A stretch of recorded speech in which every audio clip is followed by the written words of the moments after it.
నమస్తే ఫ్రెండ్స్. ఈరోజు Tirupati railway station నుంచి రేణుగుంటకి ఒక బాడీ వచ్చింది.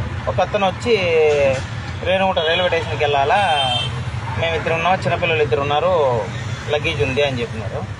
నేను 250 రూపాయలు ఇవ్వండి సార్ అని చెప్పిన. 250 అమ్మ, ఊబర్లో 145 రూపాయలు చూపిస్తుంది అనేసి అన్నాడు. సరే సార్ నాకు బుక్ చేయండి సార్, అదే డబ్బులకి నేను వస్తాను సార్ అని చెప్పిన. మీరు బుక్ చేసినారనుకోండి నేను వస్తాను, ఎందుకంటే మీకు ఆఫర్ ఇచ్చినాడు, అది మినిమం మీకు 60 రూపాయల దాకా తగ్గిపోయింది. ఊబర్లోనే 220 రూపాయలు వస్తుంది టోకన్తో పాటు అనేసి నేను చెప్పిన. ఆయన ఎంత చెప్పినా వినిపించుకోలేదు. ఎందుకు, నేను అవసరమైతే ట్రైన్కే 10 రూపాయలు టికెట్ ఇచ్చేసి రేణుగుంటకి వెళ్తాను అనేసి అన్నాడు. ఆయన 10 రూపాయలు ఇచ్చి వెళ్ళే ఆయన ఆటో ఎందుకు మాట్లాడాలా? మళ్ళీ ఇంకో విషయం ఏమంటే, నువ్వు ఊబరోడు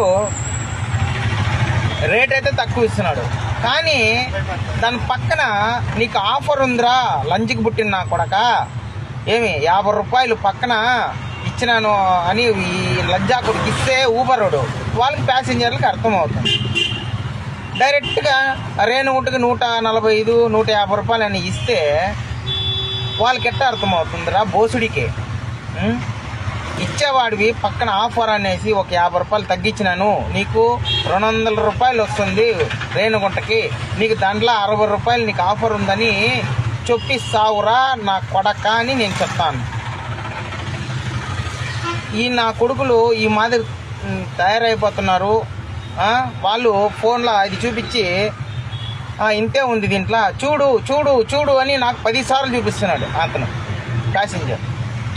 నేను ఏం మాట్లాడు సార్, అది కాదు సార్, మీరు బుక్ చేయండి సార్, నా దాంట్లో వస్తుందంటే నాకు అమౌంట్ చూపిస్తుంది కదా, మీకు చూపిస్తుంది సార్, ఆఫర్ వచ్చింది మీకు తెలుస్తుంది సార్ అంటే అదంతా వద్దు. ఎందుకు 145 చూపించింది కదా, నీకు 150 రూపాయలుగా నేను ఇస్తాను, నీకు కావాలంటే ఊబర్ వాడు కట్టే డబ్బులు నీకు మిగులుతుంది కదా అనేసి అంటున్నారు. సార్ వాడు నాకే ఇస్తాడు కానీ నేను వాడికి కట్టాల్సి పనిలేదు సార్, మినిమం ఛార్జ్ డైలీ 30 రూపాయలు కడతాం, అది పక్కన పెట్టేయండి సార్, ఆఫర్ మీకు ఇచ్చినాడంటే అస్సలు వినిపించుకోవట్లేదు. ఇది పరిస్థితి ఊబరు, ర్యాపిడో వాళ్ళ.